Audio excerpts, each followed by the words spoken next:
محمد عارف خانزادہ نے خانزادہ بادشاہ حسن خان میواتی سچی کہانی سناتے ہوئے کہا کہ ایک دفعہ کا ذکر ہے کہ حسن خان میواتی کا قلعہ تھا اس وسیع و عریض دربار میں جس کی دیواروں پر تلواریں اور جنگی نشانیاں آویزاں تھیں۔ دربار میں میوات کے سردار اور جنگجو جمع ہیں۔ راجہ حسن خان اپنی مسند پر بیٹھے ہیں، ان کی آنکھوں میں عزم کی چمک تھی۔ ایک سردار نے فکر مند لہجے میں کہا، راجہ صاحب سمانا، دہلی اور آگرہ سب بابر کے قبضے میں آ چکے ہیں، اب وہ ہماری طرف بڑھ رہا ہے۔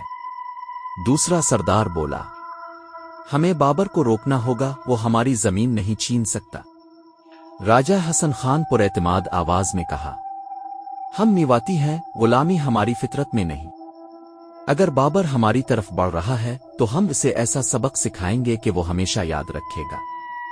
اس وقت دروازے سے ایک سپاہی داخل ہوتا ہے، سانس پھولی ہوئی ہے۔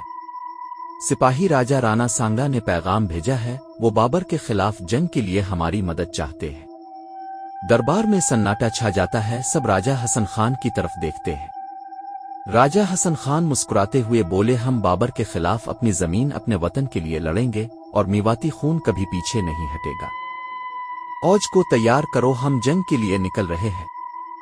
سب سردار نعرہ بلند کرتے ہیں، میوات زندہ باد، راجہ حسن خان زندہ باد۔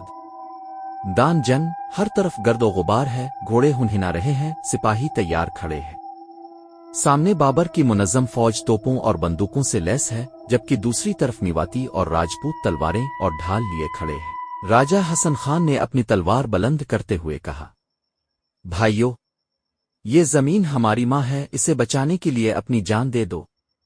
ہم بابر کو بتا دیں گے کہ میواتی شیر کبھی جھکتے نہیں۔ اس وقت دونوں افواج ایک دوسرے پر جھپٹتی ہے، تلواروں کی جھنکار، گھوڑوں کی ٹاپیں اور تیروں کی بارش میدان میں گونجتی ہے۔ راجہ حسن خان دشمن کی صفوں میں گھس جاتے ہیں، ان کی تلوار بجلی کی طرح چل رہی ہے۔ بابر کی فوج کی طرف سے توپوں کی گھن گرج سنائی دیتی ہے، دھواں اور خون ہر طرف پھیل جاتا ہے۔ میواتیوں کی تعداد کم ہوتی جا رہی ہے، مگر راجہ حسن خان بدستور لڑ رہے ہیں۔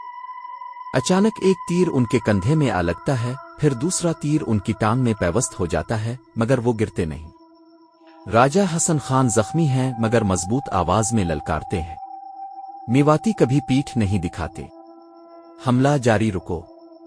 اچانک ایک مغل سپاہی پیچھے سے وار کرتا ہے، تلوار ان کے سینے میں پیوست ہو جاتی ہے۔ راجہ حسن خان گھٹنے ٹیکتے ہیں، مگر ان کا ہاتھ اب بھی تلوار تھامے ہے۔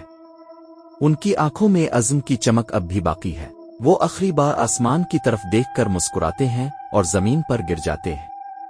یہ ایک تاریخی حقیقت ہے کہ راجہ حسن خان خانزادہ ایک بہادر اور نڈر حکمران تھے، جنہوں نے اپنی ریاست میوات کے دفاع کے لیے اپنی جان کا نذرانہ پیش کیا۔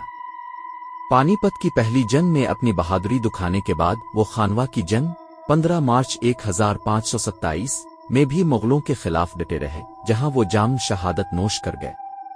ان کی قربانی تاریخ میں ایک سنہری باب ہے، اور ان کا نام ہمیشہ بہادری اور جرأت کے حوالے سے یاد رکھا جائے گا۔ اللہ تعالیٰ ان کے درجات بلند کرے اور ہمیں بھی اپنے اسلاف کی شجاعت اور قربانیوں سے سیکھنے کی توفیق عطا فرمائے۔ آمین۔